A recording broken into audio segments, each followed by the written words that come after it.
A very Merry Christmas to you and greetings from Fanyamambo Kinuthia. I had hoped that in this Christmas season we would not have conversations about Kenya Kwanza administration and the evil things that they are always doing to this country. But no, I was wrong. Just before Christmas, something very, very, very perturbing happened. We saw people who some of us believed never saw high school doors getting a PhD, hata si degree ya kawaida, PhD degree. For anybody who's been to any university knows how long it takes and how much effort you put in to just get a first degree. And then how much more pain you put in to get a master's. And then now a PhD is even crazier. There are about 3 million degree holders in Kenya.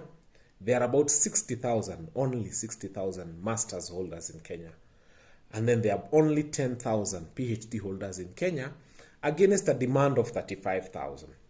Now, there's a guy who went to class 3, class 2, class 4, who has gone to a university whose name is even suspect and purchased for themselves a PhD.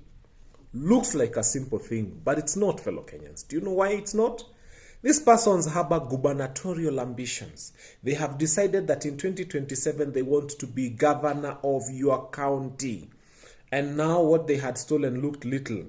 And now is going to be governor. And you know what? Some of them cannot even read the paper they were holding in their hands. They can't read the Daily Nation. I challenge you to present to them a newspaper and tell them, read for us this article in public. They can't. They struggled reading their oath of office. Now this person becomes a governor. 5, 6, 7, 8, 9, 10 billion is put under their care.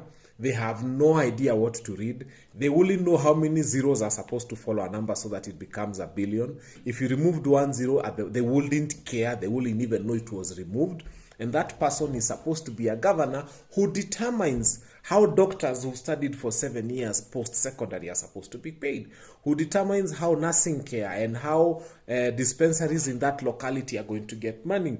This is a person who will be sitting with engineers to discuss roads. I mean, you know how long it takes to get an engineering degree.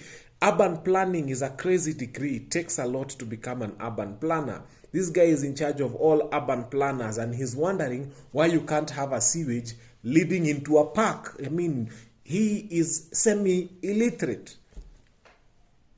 Fellow Kenyans, let us not be comfortable with the idea of letting people get away with buying degrees just that way.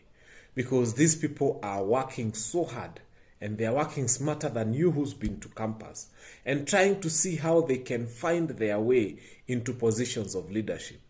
Oh, God forbid, if these people who buy these degrees become running mates to people who are going for president, or even if they offer themselves as presidential candidates, and God forbid that they win, then you have a class 3, class 4 dropout who cannot read or write becoming your president and signing deals between Kenya and other countries and binding us on matters they do not have an understanding on. I beseech us, let us take this matter seriously. It's not just an issue of somebody buying a degree. It is why they are buying that degree. And I can tell you there's mischief. The mischief is they want to use that degree to become either president or deputy president or governor or deputy governor, but most likely governor. And I can tell you, you are in for a bumpy ride. You have a semi-illiterate guy sitting there at the county and discussing how doctors who have been to school for 7 years for secondary will be paid and how medical care and everything will happen in the country. This is a horrible, horrible place to be. I beseech us all in the name of God, let us stand and resist this issue of having people who have not gone through formal education having papers to show that they've gone through formal education. I mean, there's no reason why you would educate your own child only to be led by those people who never went to school. Until next time, have a very Merry Christmas. I apologize for speaking politics during this time, but Kenya Kwanza is not letting us breathe.